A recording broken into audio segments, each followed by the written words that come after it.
Hello, my name is Mike Sokolow, and I'm the director of the McGillicuddy Humanities Center at the University of Maine. I'm very pleased to welcome you to tonight's event, the Art of Climate Change panel, which is the latest event in our annual symposium series called The Story of Climate Change. Before we get started with the official introductions, I'd like to do a few things. First, I need to make everyone aware that this event is being recorded and it will be uploaded to the center's YouTube page. The second is to let you know about two upcoming center events. The first is our undergraduate fellow, Ivy Flesson, will be giving a presentation on her fellowship project this Friday at 2 p.m. titled The Resistance to Reason, an Enduring Problem. And the other is on March 18th, when Sada Tenem Omayata Kahanamoku, a native Hawaiian Ph.D. student at the University of California, Berkeley in integrative biology, will be giving a talk titled Indigenous Science is Activism in Katie Glover's Women and Climate Change speaker series. I'll put the links to both in the chat after this introduction. Okay. Now I'd like to read the University of Maine's official acknowledgement of the land. The University of Maine recognizes that it is located on Marsh Island in the homeland of the Penobscot Nation, where issues of water and territorial rights and encroachment upon sacred sites are ongoing. Penobscot homeland is connected to the other Wabanaki tribal nations, the Passamaquoddy, Maliseet, and Micmac through kinship, alliances, and diplomacy. The university also recognizes that the Penobscot Nation and the other Wabanaki tribal nations are distinct, sovereign, legal, and political entities with their own powers of self-governance and self-determination. Okay, now let me introduce tonight's moderator, Laura Helmuth. Laura Helmuth is editor-in-chief of Scientific American, where she's been for almost exactly 1 year. I just noticed the press release announcing her hiring was dated March 11th, 2020, which is 1 year ago tomorrow. She's an accomplished science journalist, having served as the science and health editor for the Washington Post, and having previously worked at National Geographic, Smithsonian, Slate, among other publications. She was the president of the National Association of Science Writers from 2016 to 2018, and she served on that organization's board.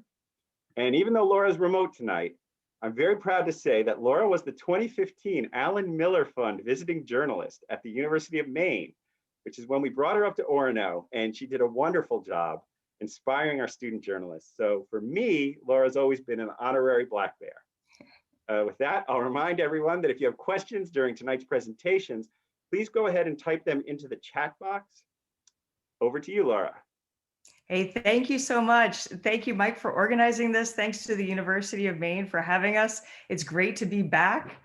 And thank you to everyone who's joining us this evening to talk about climate and science and art and how to understand the world.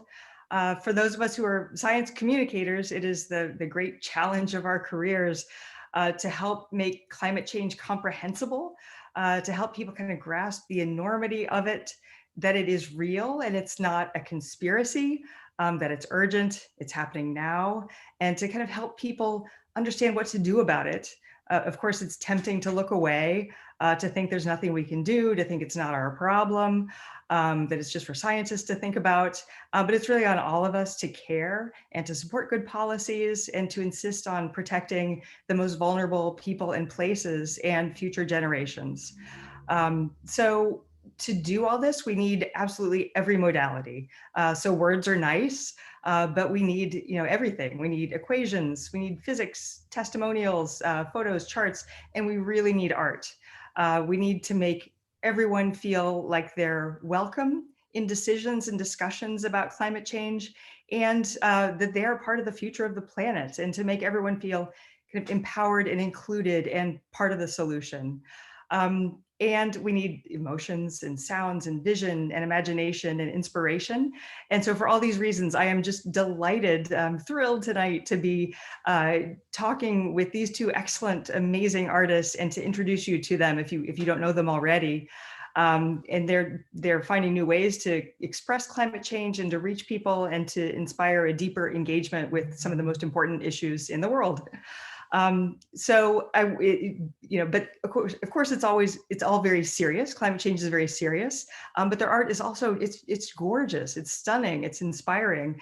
So it ought to be really enjoyable to kind of hear about their process, learn how they do, what their inspirations are. And I think we'll also have some kind of practical advice for those of you who are interested in careers in science communication, in art, in any related fields. I hope it'll be a very also kind of practical and inspirational evening for a lot of you.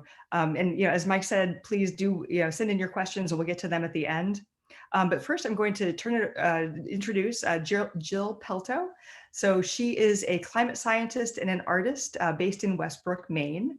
And some of you may know she earned 2 bachelor's degrees at the university, one in earth science and the other in studio art. And she also earned a master's of science at the University of Maine. So she's conducted research on glaciers in Washington, British Columbia, Antarctica, Falkland Islands, New Zealand. So she's seen some things.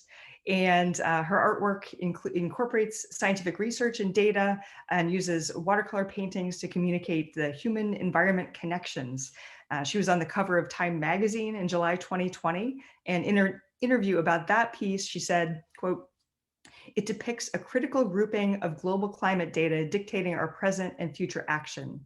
The reality of this data may be frightening, but there are messages for hope within." So please take it away, Jill, and thanks so much for coming. Thank you so much for that introduction, Laura. I'm really excited to be here talking with you all tonight and for the discussions that we'll have based on this grouping. I think it's really important that we're having these types of conversations right now. So it's really cool to be part of and for me to continue to see this network grow of creative science communication. I'm gonna share my screen with you all and just give you some examples of my art through time and how I've created this style of combining data in my art. Just one moment.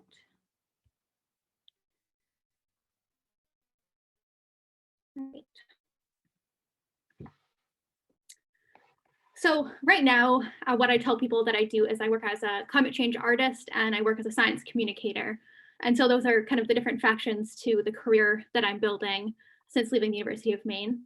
So the photo on the left is actually my current space where I'm right now. That's where I do all of my paintings.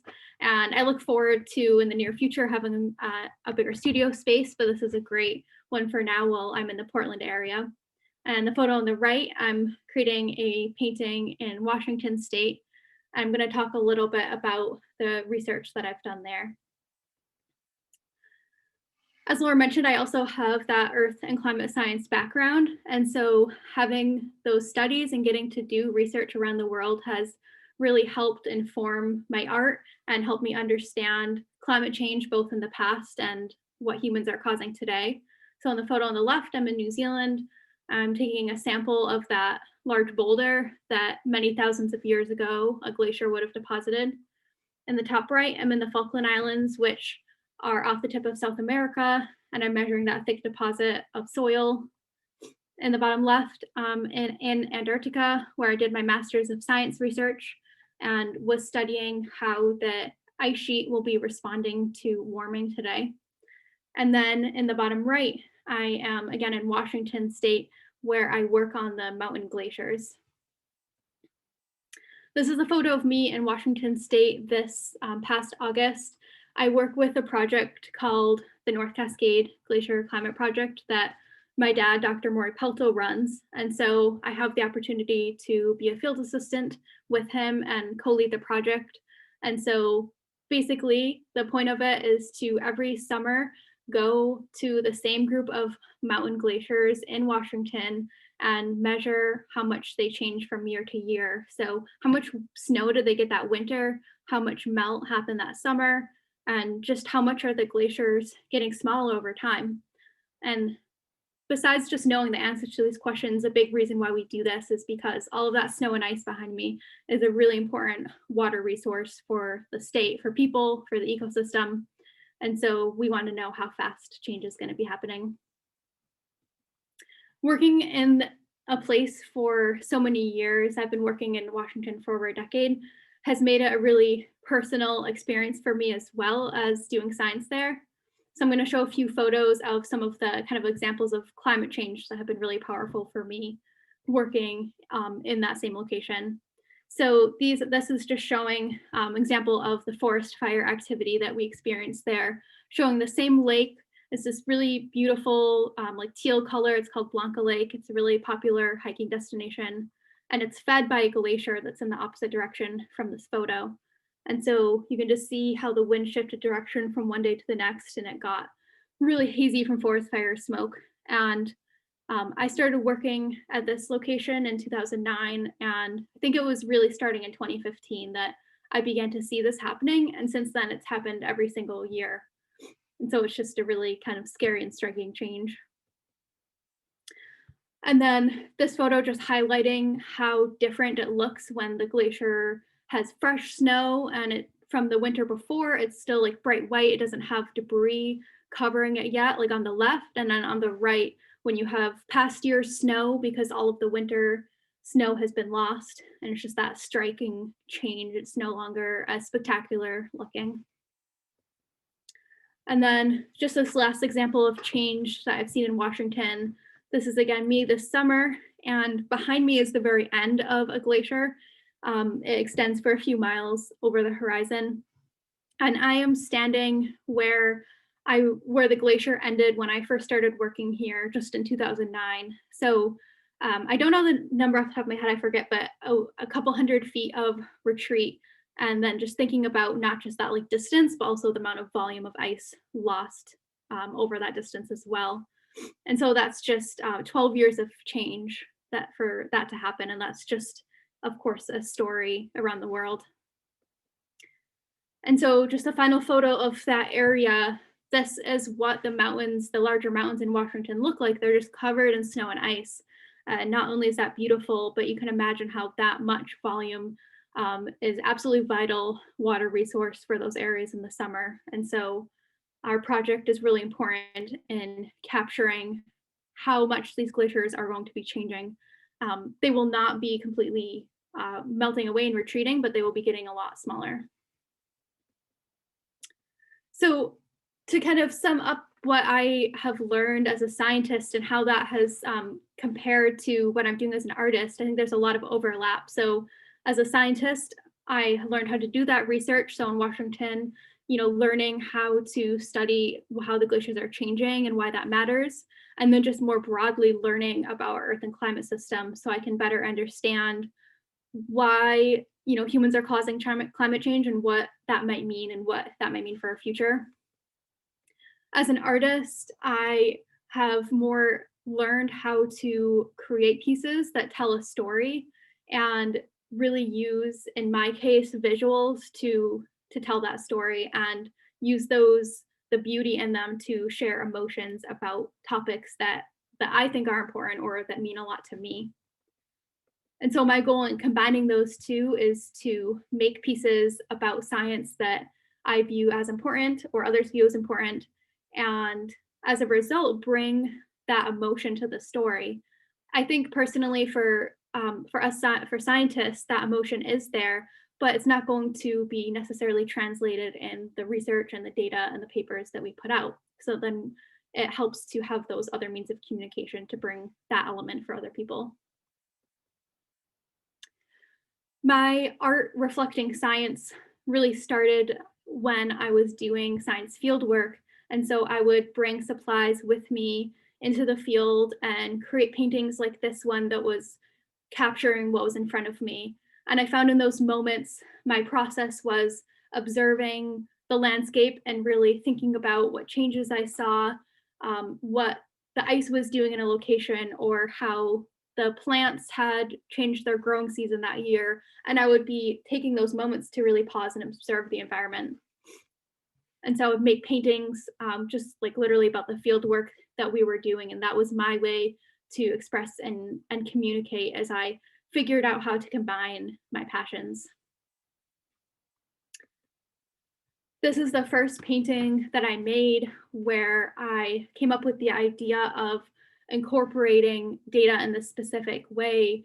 And so the painting on the right is a watercolor, and it's supposed to be kind of an abstracted view of a melting glacier. And the data that I use in that painting is that graph on the left. And so that graph is created from the work that I do in Washington State. So on the y-axis is the annual mass balance, which is basically just the budget for the glacier, how much snow it gains in the winter versus how much melt happens in the summer.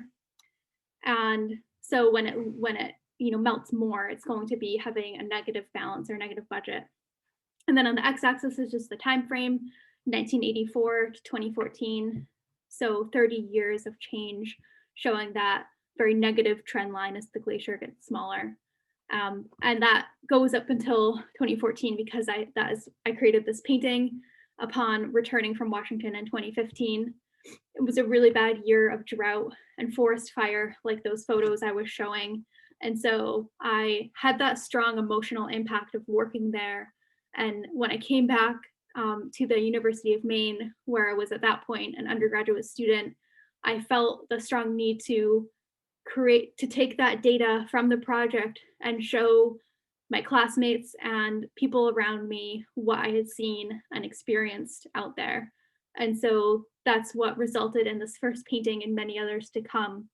And I made that data line the top of the retreating glacier and chose a lot of other elements in the painting, like the more gray-brown at the bottom of the glacier as it's more covered in debris with less snow covering it. And so this was my first way to combine those passions of taking a graph, which as a scientist was a great way to communicate, and sharing that with maybe people who didn't look at graphs in the way that I did.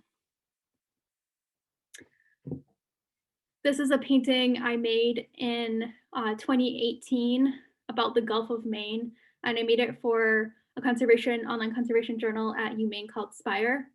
And so this painting is supposed to be kind of a complex story about changes in the Gulf of Maine, especially about water temperature. And so the data line here is across the top surface of the ocean, and that is the temperature in the Gulf of Maine just over the last 15 years. And so the story of warming in the Gulf of Maine is complicated. The temperature is rising fast, but from what I have learned from ocean scientists, the problem is more that the temperature variations are really rapid, which doesn't allow species to adjust to sharp increases and decreases in the temperature over time.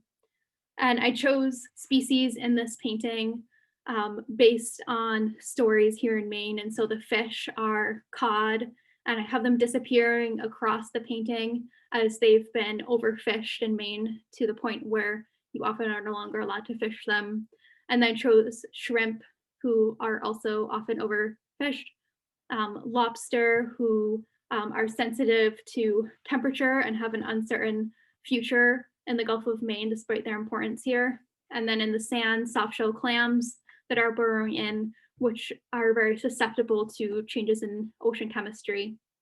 And then that last element on the top left, the fishing boat, to kind of bring in that story of people's role and the fishing industry's role if these species are being taxed by climate change, needing to address that in practices.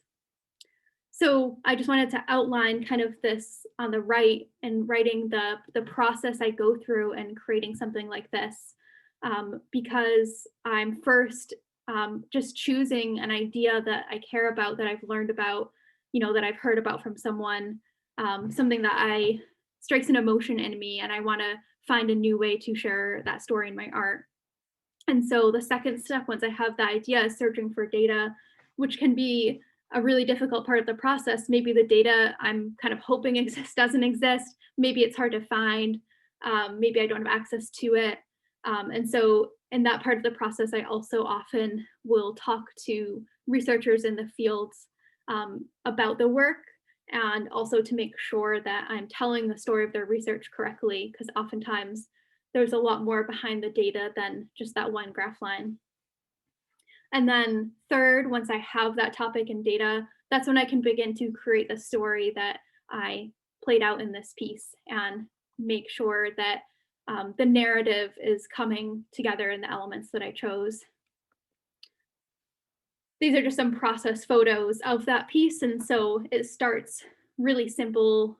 In the top right, I have some examples of just the thumbnail sketches of the small sketches that I make to just get ideas out of my head and onto the page. I find that really helpful. And so I'll do dozens of these and just see what I like, what kind of balance I like for the piece. And I find that really helps in getting my brain to think of ideas that I wouldn't have otherwise and kind of forcing that creative storytelling.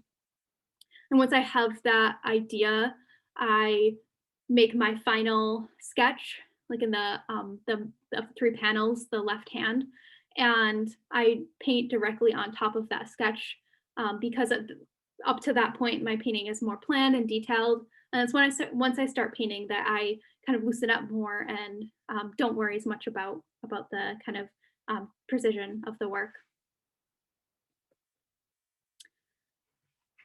So the biggest opportunity for me so far has been to make a painting for the cover of Time magazine this July.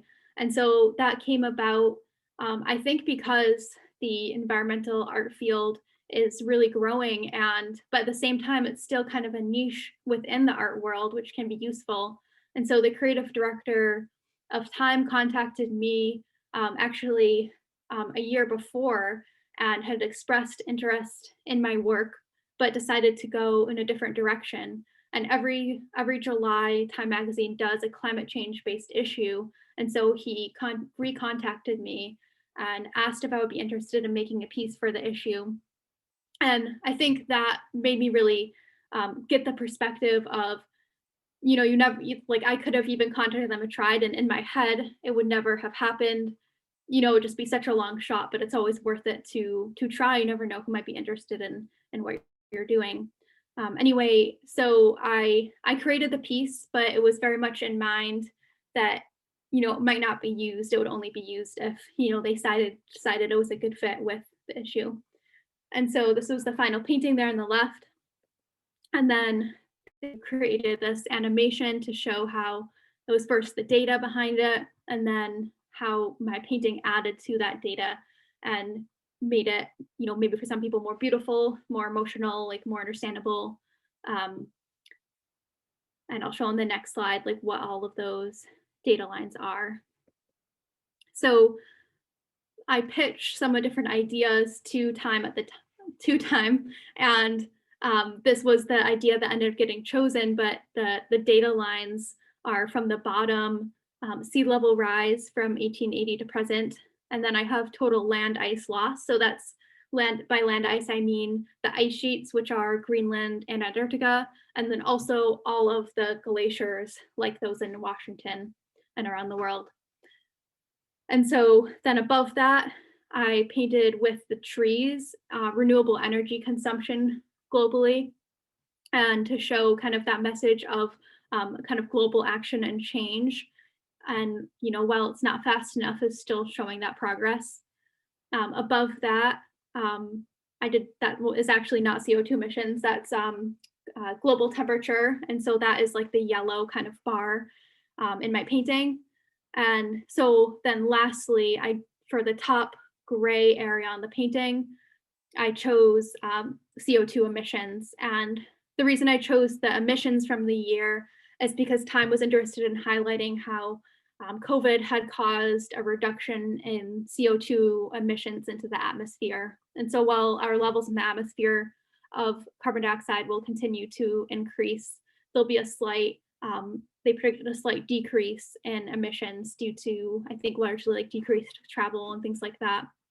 And so I thought that was powerful to show, because even though emissions will continue to go up again, it really highlighted the ability for us as societies to quickly change what we're putting out into the world if we were to act in unison. And I just included that photo kind of in the middle here to show that first mock-up that I sent him, because it starts very simple. And that is what ended up leading to that initial piece. And it was just a way for me to brainstorm.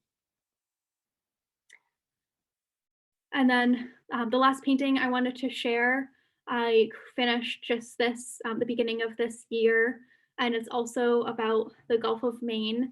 And so in this painting, I have 2 different data lines and different data types. And so first, I'll discuss that the blue line graph cutting across the image. And that line graph is about sea level rise. So the setting here is supposed to be coastal Maine with a beach house and coastal marshes, and showing things like marshes and infrastructure that are going to be affected by sea level rise. And so the sea level rise data is 1880 to present, and present is where the continuous line ends and separates into the 3 dashed lines. And so those dashed lines represent the 3 most probable scenarios for the amount of rise through 2100, at least in the research that I had found. And so since 1880, there's been about 8 to 9 inches of global sea level rise. And the lowest possible amount by 2100 is another 8 inches. The low to intermediate estimate above that is jumping up to 19 inches of sea level rise. And then the intermediate estimate for sea level rise by 2100 leaps off the page at about 47 inches. So I think those lines are so dramatic in highlighting how drastically different the next 80 years and beyond can be, and how that is really reliant on not just how the Earth responds, but how people respond and how fast that we take action. And then the data behind the house, the bar graph, is renewable energy for Maine over the last few decades. And it's a stacked bar graph. So that just means I can show where the different portions of renewable energy are coming from. So the largest part of the line is that like dark green olive, and that is from biomass. And above that in medium green is from hydropower. And then above that, there's like little caps on some of the bar graphs, and those are little contributions from solar power, wind power, and a little bit of geothermal. And so I think this highlights that we've had growth, and that is positive, but how much more growth we need to have, especially in certain sectors. And then the last element I just wanted to touch upon is I included solar panels on the house to speak to that story of renewable energy, but also to think about kind of the kind of misplaced burden that we have as individuals to feel like we have to each tackle climate change on our own. And I think it is great and important that we do learn to live as a society and individually in more environmentally conservative ways, but the fact that we are not ultimately, as an individual, the one who can make the large amount of change. So I just wanted to include the slide to kind of highlight the different ways that we communicate. And I've been sharing examples of my art, but of course, there's always been so many different ways that we can capture people's attention and get them to understand and learn.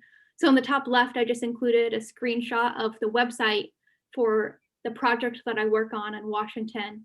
And you can see on that home page, there are the examples of different things that you can access. So you can access the publications with science data. You can access more kind of reader-friendly information about the glaciers. You can look at photos. And so to the right of that, I have a photo from our field work in Washington. And in the top right, a field painting that I did of that work. And so just all different examples of kind of sharing what we do out there with different audiences. In the bottom left is a screenshot of one of the publications from the project, which includes, it's a very heavily like scientific language, includes all of the data and the figures and all of the information, but for some people wouldn't be necessarily as easy to read. And to the right of that, again, is the data that inspired my first painting.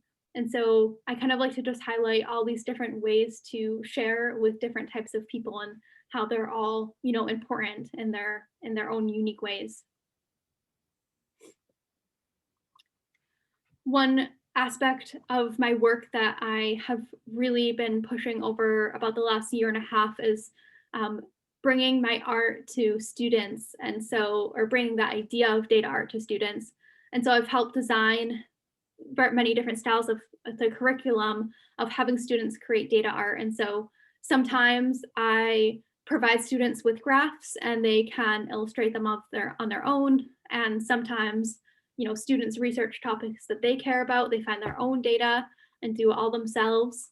But it's been really inspiring for me to see all of the kind of understanding and care of younger generations for the environment and the different stories that they choose to tell in their work. And here are some more examples from just I think this was a middle school class, and the different creative ways. I'm always so impressed, and I think it really speaks to, I think, a broader understanding of this age group, kind of finally, like, cohesively, of climate change and what it means and their desire to take action.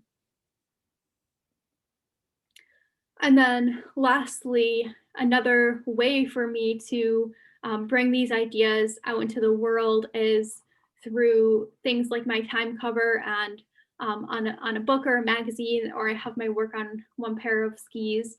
And I think these are all just ways to bring environmental art to the forefront as a means to make sure we're seeing and talking about these issues in all media. And so it's another kind of like crossover and way for people to be talking and thinking about these topics more frequently. I think I try to bring climate change a lot into kind of weekly discussion, and it's not something that I feel like I hear kind of quite enough about from people outside of the scientists. And so trying to make sure that people are kind of talking about it enough and making it present in their lives. So in my view, different types of media can really communicate those different types of complexities. So I think it's been important for me, being in both the sciences and the arts, to understand what the boundaries of those are. And they're not set by any means, but they have their differences, and likewise with the audiences that they maybe are best intended for. And so whether that's in arts or journalism, through science data, through school outreach, there's all these different ways that we can be engaging about important topics. And so I view art as one of those really powerful ways to connect with people, because it can just tell stories in kind of such emotional ways that can make them, I think, sometimes more relatable, or maybe make people feel comfortable asking questions. And I think my goal is to use my artwork to make climate change feel real to people, but not just in a way that scares them, in a way that, you know, sometimes gives them hope to, or encourages people to learn or even take action. And thank you very much. It was really great to share that with you all. And I look forward to seeing everyone else's work and talking with you all afterwards. Thanks so much, Jill. That was wonderful, really, really exciting. And as she said, yeah, we'll have a discussion afterwards. But now I'd like to introduce Deirdre Murphy. She decodes the interconnections in art and science using biological patterns and data visualization. She's covered bird migrations, phosphorescent images of viruses, cellular structures in petri dishes, as well as climate change. And she's collaborated with scientists at the University of Pennsylvania, Hawk Mountain Sanctuary, Carnegie Museum of Natural History, Drexel's Academy of Natural Sciences, and Integral Molecular Laboratory. And she's been exhibited all over the Philadelphia International Airport, Palm Springs Museum of Art, Zillman Art Museum, several other many art museums. We'll put the links to both of their websites in the chat box so you can see more after the discussion. But for now, I'm looking forward to hearing Deirdre talk about her work. Thanks so much. Well, thank you. Thank you for that introduction. And Jill, wow, your work is stunning.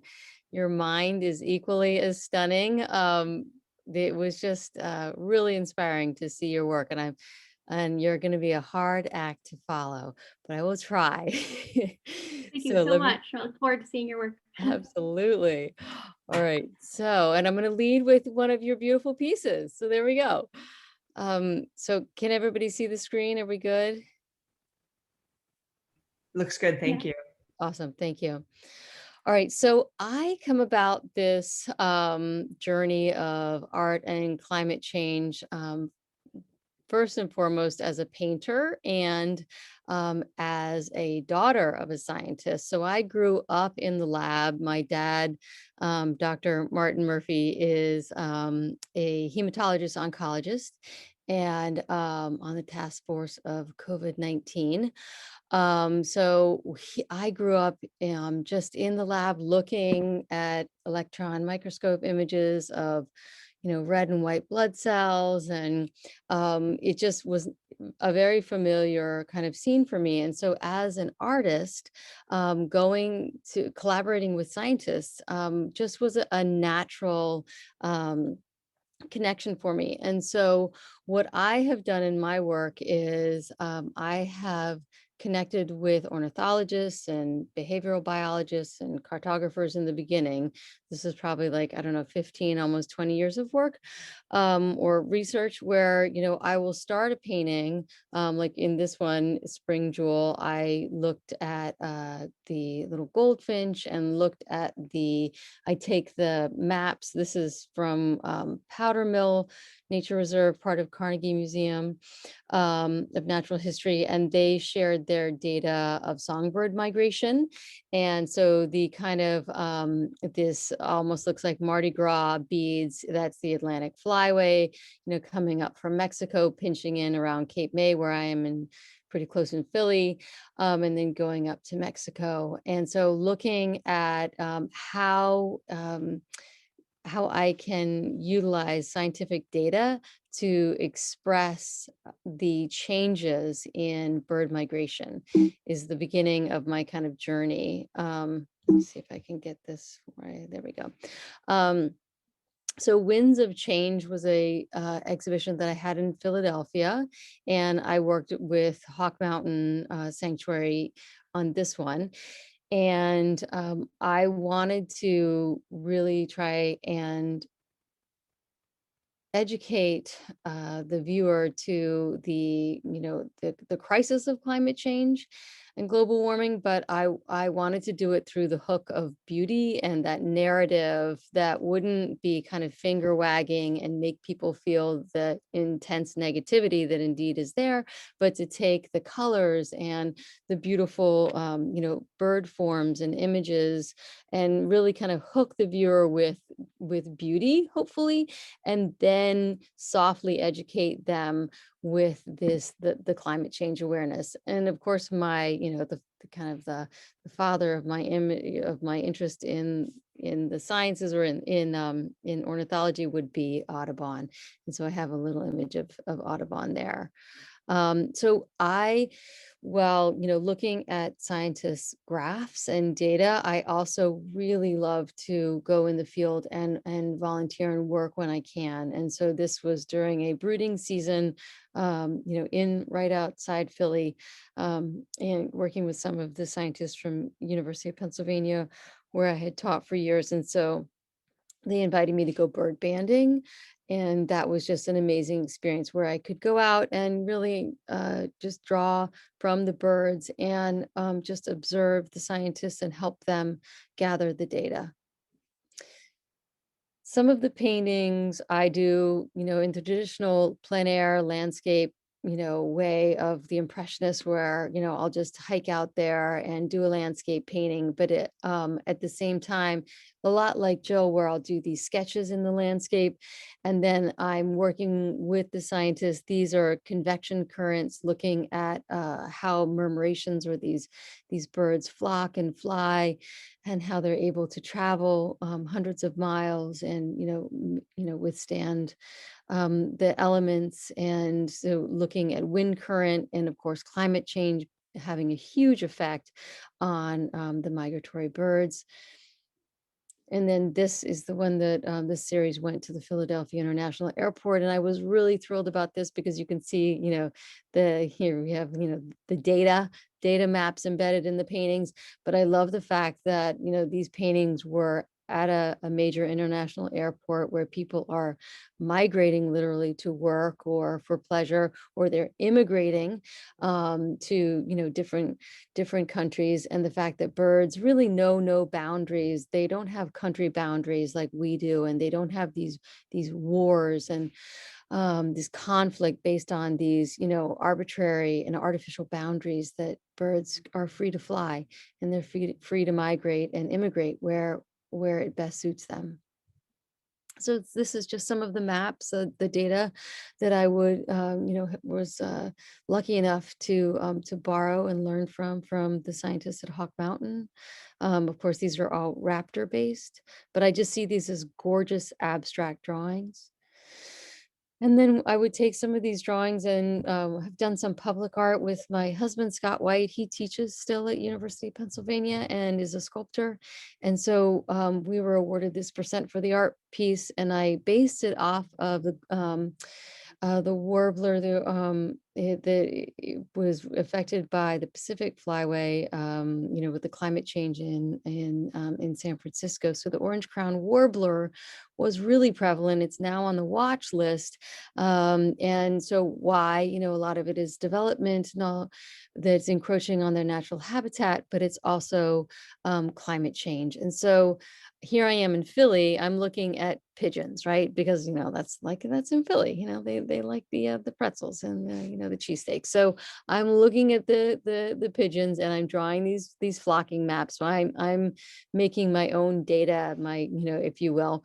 And then from these kind of flocking maps, then I looked at the orange crown warbler and how they flocked.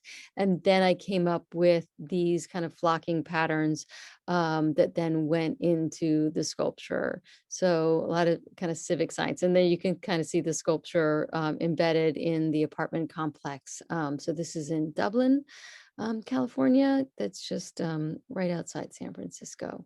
And so what I was trying to do here with the narrative was to create this sculpture that was an inviting place for the community to congregate, and perhaps they would have a coffee with their friend, and maybe they would read the signage, and maybe they would learn a little bit about this delightful little warbler that is on the decline, and maybe they would think about recycling that, or that cup and that plastic, or maybe they would think about just small ways that they could affect social change, environmental change in their daily lives. So that kind of soft kind of education, and that kind of soft plea through hopefully the hook of beauty.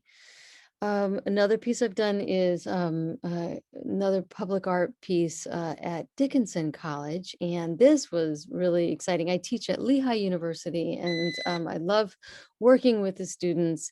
And so this was a mural that I designed after meeting with faculty in biology, environmental science, art history, and the art department and the Center for Sustainability. And I asked about the watershed and what was going on with the bird census count, which birds were endangered, what they were studying. And so they were telling me about the Gwinnett River, which runs through Carlisle, Pennsylvania, and it has really high nitrate and phosphate levels. And they shared with me the breeding, which are the red dots, and the green, which are the feeding dots of the different species. And we looked at early census maps from the time of Bartram and Audubon, and then the students were actually doing live count census of the same bird species. And so we were able to do, I designed this mural so that it would show the bird census and then the nitrate and phosphate levels in their community. And then I use some of these for my paintings that then go in galleries, where I'm looking at the nocturnal migratory patterns of birds that are still prevalent today, but that are on the watch list as climate change encroaches upon them. So light pollution maps also factor into my interest in climate change, bird migration, and how light pollution maps or light pollution has an extreme effect upon nocturnal migrants. And so I started doing a series of paintings that didn't have birds in them specifically, but they do. These black lines here are the migratory paths, and they go across the painting. I apologize, they're black on black paintings, so they're difficult to see. But then I have the light pollution maps in here, the dots, right? And then the Milky Way, which also are these dots that then kind of have these dendritic arms that form the cellular patterns from doing bioart residencies and looking at molecular structures in the microscope, and then the dot patterns of the constellations by which the birds, some songbirds, migrate. And so I was trying to not be too judgmental, but I was trying to, show that, we are all stardust. We are all dots, whether these dots are found in the universe or in a petri dish, or whether we create these dots, as in the light pollution maps. They're all exquisite patterns, although some of them have detrimental effects, and that we as citizens should try and take action. And so in my exhibitions, I always have, as an educator, I certainly, advocate awareness and teach about art and science. But then in my exhibitions, I too like to work with different demographics, students, middle school students, elementary students, and we'll have workshops during all of my exhibitions to have that kind of involvement, because kids are, they're inheriting this earth, like it or not, and they're much more intelligent than we are, and they understand kind of the dire circumstances. And so exhibiting the work in university settings is also a vehicle for me to interact with different audiences. This is just showing you some of the works on paper, some of the studies that go in to the paintings themselves. So these dashes here are migratory flight patterns from ornithologists, and then the light pollution maps. Here's a goofy photo of me in the lab. This was at Integral Molecular, where I was a bioart resident in 2018, 2019, and was able to look at phosphorescent protein structures on dengue and HIV and Ebola. And now they're actually studying COVID at the same laboratory, but I was looking at the phosphorescent patterns and noticing how similar they were to the light pollution maps. And then looking at the star patterns and translating those star patterns into, looking at the skies during spring migration and fall migration. And how light pollution, if you can't see the stars, it's difficult to navigate and fly. This sky dome, this series of sky domes was made with my husband, Scott White. And this one is 72 inches. And it's at the University of, University of Temple, Tyler School of Art. It's in their new library there. So what's been going on since the pandemic? I haven't been able to do any artist residencies because of the pandemic. And so, and I haven't been able to get into labs and things like that, or even really, working with my colleagues in their laboratories. So I have been going on these hikes and looking for landscapes that I could paint in, and to keep my hand going. And so what happened was I started this kind of pandemic plein air paintings, where I would, I'm in Philly, which is a highly populated part of the world. And so looking for a slice of nature without a lot of people during the pandemic was challenging. So I wound up hiking to these storm culverts, which were like my caves of Lascaux, where I would, instead of seeing like, the paintings of bison, I was looking at this really cool graffiti that, kids have made over the years. And I found my refuge. I found my solace. I found my oculus, that kind of, whether it used to be a portal through the microscope, or through the telescope, but now it was a portal through this storm drain. And still climate change, it's part of our pandemic, it's part of how it spread so quickly. And so looking at this kind of through the lens of the birds have withstood so many hardships, and they're so resilient. And we as a human species are as well, but we have much work to do. And so hopefully taking art as a vehicle for change and awareness, and of course, working continually with scientists to, hopefully help them to get the word out and get their data out, that, science is truth. And in that, if we can just kind of together share our talents and our different voices, that hopefully we can have more of an impact on slowing down and maybe turning back the clock on climate change. And so I thought I'd end on this one note of it's been my dream to visit a falconer, and so I was able to a gift of a dear friend. She enabled me to actually be with a hawk, and so I'm hoping that, I think my love of raptors is going to come back into more paintings, and look at these majestic birds, and hopefully once COVID has passed and we're all vaccinated, I can get back out there in the field with the scientists and back in their labs, and keep making more work that'll hopefully be impactful and help spread the word. So that's kind of my trajectory with how I've worked with art and science over the last like 15 years or so. So thank you very, very much for being a wonderful audience. That was wonderful. Thank you so much. And thanks to both of you for being so generous in sharing your process and such gorgeous samples of your work, and seeing them come to life. I'm just putting in the chat box links to both of their websites so you can see more. And if you have a question, you can either type it in the chat box, or you can use the reaction, I think, to raise your hand.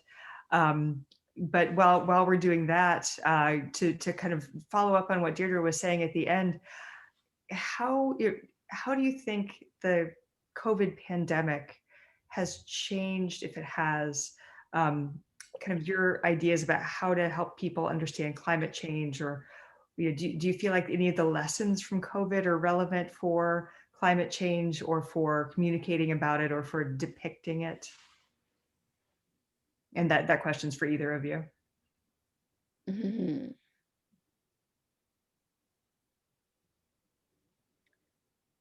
Good question. I mean, I want to say that COVID has, like, time is just so different, isn't it? It's elongated and it's really compressed at the same. And I think that people we've been stuck in our nests, right? We've been stuck in our homes, for better or for worse. And so I think, people have had more time to be introspective, and to cook more, to if you think about your simple everyday life, to hopefully like slow down time and kind of turn the clock back to more kind of traditional ways of being. But then we've also, if you look, I haven't participated a lot, but I noticed that like the whole like takeout industry, and with all the use of plastics because of COVID, like with that's really spiked, right? So I think because there's been such a dramatic, change in our lifestyle, that I think people, I want to say the optimist in me is hopefully seeing that people are more aware. And then of course with our, divisive political climate, there's a lot more awareness as well. So I'm hoping, but I can't say that that I don't have any hard facts. I don't know, Jill, you might, with your kind of ties with Time magazine and have in the science community. Do you see a vast difference? I feel like it really shook people out of some complacency, and there are some ways, and that was maybe good. And I think it shows a lot of people who hadn't been faced with that type of hardship before, that the world can completely change. And I think it's hard for people to wrap their head around how much climate change is going to alter their lives. And even if they are aware, like the will in theory to kind of understand like how drastically life can change. And so I wonder if maybe having this happen and having us, completely have to alter all of our lives across the world is maybe a good lesson in that. And it also shows us why it's better to be prepared ahead of time and, learn how to adapt. And also, like I had shown in my one piece for time, like the just decrease in CO2 this year that we put out into the atmosphere, and like how, what that also means for how fast, if we want to take action, we can. Yeah. So I guess those some thoughts I had. I think that some people will go back to maybe that complacency, but I think a lot of people will be somewhat like knocked out of it. I hope as well. Yeah. I hope so. And the feeling of we're all in this together. I mean, they're the two global problems, global warming and a global pandemic. Yeah, truly. Thank you. And so we have a question from Catherine Glover. So she has students in science programs who are interested in outreach and art after they get their degree. And she's asking, do you have advice on how to combine the two or how to make that transition? I think specifically for university level students or maybe graduate students. Well, I know at Lehigh University, with their humanities program or humanities lab, which is the same as we're using tonight, right? Through University of Maine, this cross-disciplinary study. There's funding for exactly that, for the arts and sciences to cross over. And so an example of that is, for to express to the students is to, there are grants at the university that, all universities that are available to the students. They just have to come up with these ideas of how they want to, actualize art within their field. And so, one of the things I would say is just to the students to go take an art class, go meet the different professors. And, even if it feels outside of your wheelhouse, it's okay. There's foundation classes are for entry-level students. And so, from that, they'll find a professor that that they really click with, and then they can, really make this connection physically happen. And so like at Penn, or excuse me, I've done it at Penn, but recently at Lehigh, working with the neuroscience department, I had, and really have nothing. I have like a thimbleful of knowledge about neuroscience, but working with Dr. Jennifer Swan, she's writing this anatomy of the brain textbook. And they asked me through the humanities lab, knowing that, I have an interest in art and science, if I had some students that might illustrate this textbook. Well, out of that came this wonderful seminar. These students made hundreds of drawings and paintings. They're now going on with a portfolio to apply to Johns Hopkins for medical illustration, to go on to careers that are all about art and science. And it came from the students getting an internship, a fellowship, a paid one at that, to make drawings about neurons. And it was incredible. And now I'm doing like neuron nest drawings because I was so inspired by these students and by co-teaching this class. And so I think that, just tapping into what's right there for the students, That's great advice. Yeah, thank you. Yeah, Jill, did you want to add anything to that? Yeah, I guess I feel like I understand why that can be hard to kind of find those connections at first, but I agree with that advice. And I think that if you have a thought of a direction that they'd like to focus on in terms of outreach, so like, for example, I was showing examples of working with schools, and that is something that like a couple years ago, I didn't know how to do, and began it by reaching out to a school local to me, and that like one kind of contact got the ball rolling and made me kind of learn like, okay, this school has a grant I can apply to for work with them, and they can connect me with, teachers to do to come in and do kind of presentations with the students. And so, for me, that was coming in and doing my science art activities, but that could be, presenting about, any kind of topic that they were doing and just sharing with students. And so I went into lots of different ages and types of classrooms. And I think it was just like that first step of realizing like I didn't have to figure out how to do on my own. I could contact, someone within that system and, ask for help. And if they didn't respond, that's fine. I can try, somewhere else. And likewise for like other types of organizations as well. Yeah. And I think, people want to help. They want to collaborate. They want to think about these things and work interdisciplinarily, or the ones that you want to work with do. So thank you very much for that. That's inspiring advice. Mike, do we have time for your question? Or do you want to ask it?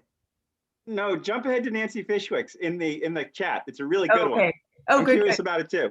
This will be our last question. Okay, thank you.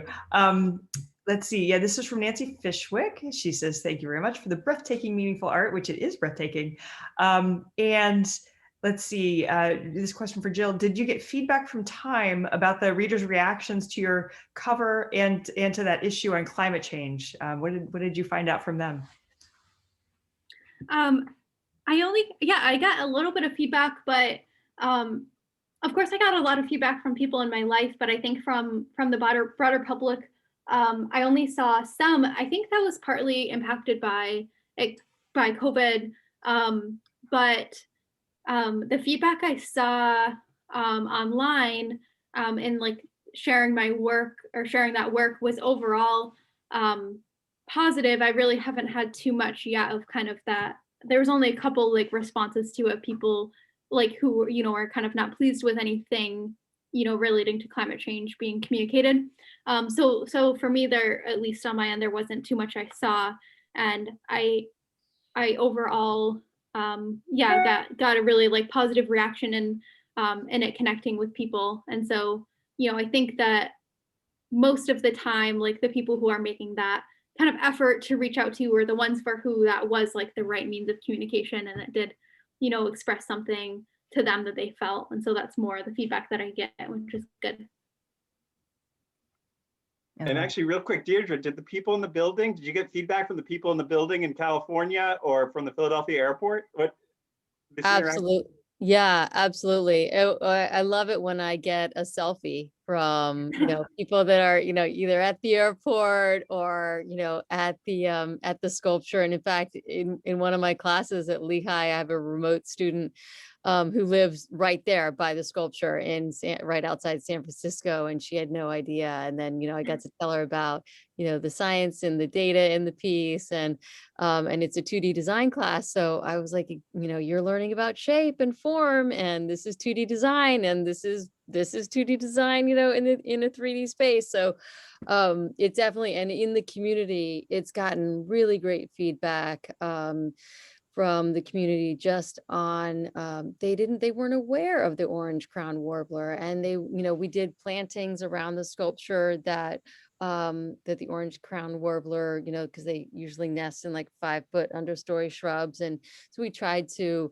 the landscape design firm was great to work with. And so I think the public was really, really receptive. And so, I would love to do more public art projects like that in the future, just to keep that going and kind of, create like that pollen trail or the bird seed trail of public art that brings about that awareness of the local species and the effect of climate change. Fantastic. No, thank you. That's great to hear about the impact. We have more questions, but Mike, what do you think? Sorry to make you be the bad guy. No, it's okay. We have time for one more. We'll do one. This will be the last question, then we have to wrap up. Okay, excellent. Yeah, Andy has a question in the chat. Yeah, Andy Mowry asks if you could talk about your work in relation to infographics. Do you want to speak to that one, Jill? Yeah. I like that question. I'm thinking about it for a minute. Yeah, I feel like those are another way of or like a way of sharing things with people that make them more digestible. And of course, they are, of course, a form of, art and design. And so I think of course, like examples in my science textbooks, whether that was in college or, just growing up in school, definitely inspiring the types of things that I was creating. And if that's the kind of like thing I think of for infographics is, like in your chemistry textbook, the examples that they, would provide for, really describing something to a student and laying things out, and having graphs and having figures that show earth processes and things, and they're a way for them to tell a story, and they need the visual to help them tell the story. So obviously really taking inspiration from that and bringing that to like kind of what I consider fine art. And so I've definitely, as I had spoken to, for me, graphs communicate really well and tell good stories. But I've noticed when I look at graph types that I'm not personally familiar with, or like about topics I'm not familiar with, it is harder for me to digest them and break them down. It takes a while for my brain to kind of recognize what's going on. And so I think that is where in those textbooks, those infographics will come into play. And that's kind of what I'm trying to bring to a different level in my art by, incorporating more maybe like the opinion, but like beauty than those infographics, and more thought for the kind of emotional narrative than those have. But I like that question. I hadn't thought about it quite that way before, but it's definitely a big influence.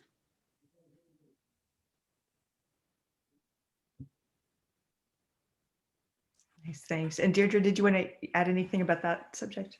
Yeah, I think Jill really, touched upon exactly the way that I kind of think about the infographics. I mean, for me, it's a language thing. Like if the language of the infographic that the scientist provides, if that visual data, those dots, it doesn't need to be the color, but the pattern, and usually I'm looking for an unpredictable pattern. If that pattern has the formal qualities that I need for the visual language of fine art, then we have a pairing. We can coalesce. But because in the end, like my paintings are in galleries, and they're not for the textbooks primarily. If they're used, as an image to illustrate a story, a narrative, that's fine, but that's not my intention. And so I'm very Irish, the last name Murphy, right? So I can like manipulate and weave these things around, the data so that it works visually, because at the end of the day, it must work in the painting. If it doesn't, then I have to remove it. If it's too overt, if it's redundant, I have to then edit that data, that infographic out. So, it might be like really buried under layers and layers of the painting. Like you might not see the data at the end when but it's in there somehow or another. Now, when I'm working with my students, the infographic is really important, because if like with this illustration of the medical textbook, that's absolutely important. And where I'm finding infographics going for students, at least, my students at Lehigh, is they're now animations, they're moving drawings talking about like brain synapses and all these functions that really do move and flex, and they're fluid. And so now, instead of doing a static drawing, they're making animations that are embedded in these online textbooks. And it's a game changer. It's fantastic. So I think that infographics are really, they're changing rapidly right now, which is going to make for, at least for me, for absorption of that material, those really difficult ideas. I think it's going to be pretty amazing. So there's definitely a place for it, but it might be embedded in my paintings. You might not see it you know, it might be like 6 layers down. Great. Thank you both so much. Thanks to Jill Pelto, Deirdre Murphy. This has been fascinating and inspiring, and such a treat to hear all about your art and your process and how you think about climate change and in the natural world. And thanks again to Mike for bringing us all together. Did you want to say a final goodbye? Just thank you, everybody. Thank you, Jill. Thank you, Deirdre. Thank you, Laura. Thank you, Great Laura. presentation. Really enjoyed it. Thank you. Thanks, Laura. Thanks, Mike. And thank you, Jill. It was wonderful. It was. And thanks everybody for Oh, attending. questions. Yeah, good to see you all. Bye-bye. Bye.